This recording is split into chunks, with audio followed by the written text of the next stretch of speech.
मुझको मिली है सांसें तेरे लिए, मुझको मिली है सांसें तेरे लिए, ख्वाब सजाए आंखें तेरे लिए। একদিন বাদে একদিন বা 2-4 দিন বাদে খেতে পারেন মাঝে মধ্যে। দইটা তো এখন সত্যি কথা আমাদের ডেলি খাওয়া উচিত। প্রথমে দইটাকে ফেটিয়ে নেব, সামান্য বিট নুন দিয়ে, তারপরে ফলগুলোকে দিয়ে দেবো। এবার আমি ফলগুলোকে সব দিয়ে দেবো। আরও ফল আছে, ভ্যারাইটিস দিতে পারে।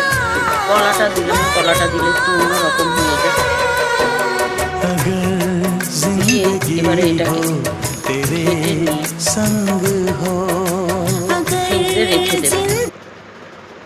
একদিন করলে 2 দিন হয়ে যাবে, সে পরিবারেরই হোক আর ইয়ে হোক। খুব বেশি তো এগুলো খায় না কেউ।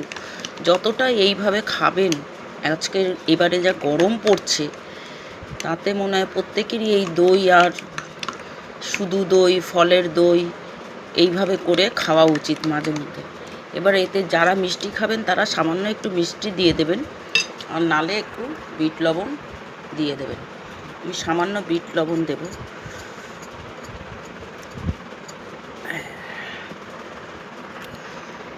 দিয়ে এবারে এটাকে অনেকে আবার গোলমরিচ খান, যে জলজিরা খান, কিন্তু আমার মনে হয় ওসব না খাওয়াই ভালো প্রোটিনটাকে ভালো করে রাখতে গেলে। এইভাবে ফল দিয়ে খেয়ে শুধু একবার করে খেয়ে দেখবেন। এবারে ফেটিয়ে কিছুক্ষণ ফ্রিজে রেখে দেব।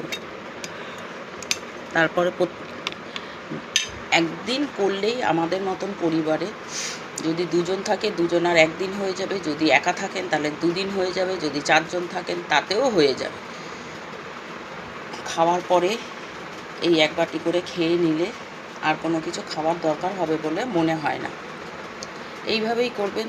ফল দই দিয়ে কাস্টার্ড হয়, এই দই দিয়ে ফল দিয়ে হয়, অনেক কিছু হয় এখন।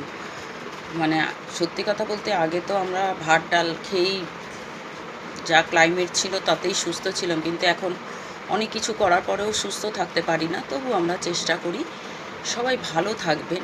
এইভাবে সামান্য জিনিস করে করে দেখাই, একটু দেখবেন, করে খাবেন, ভালো লাগবে।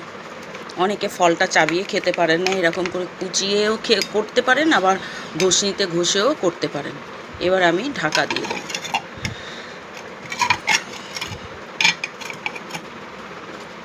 এইভাবেই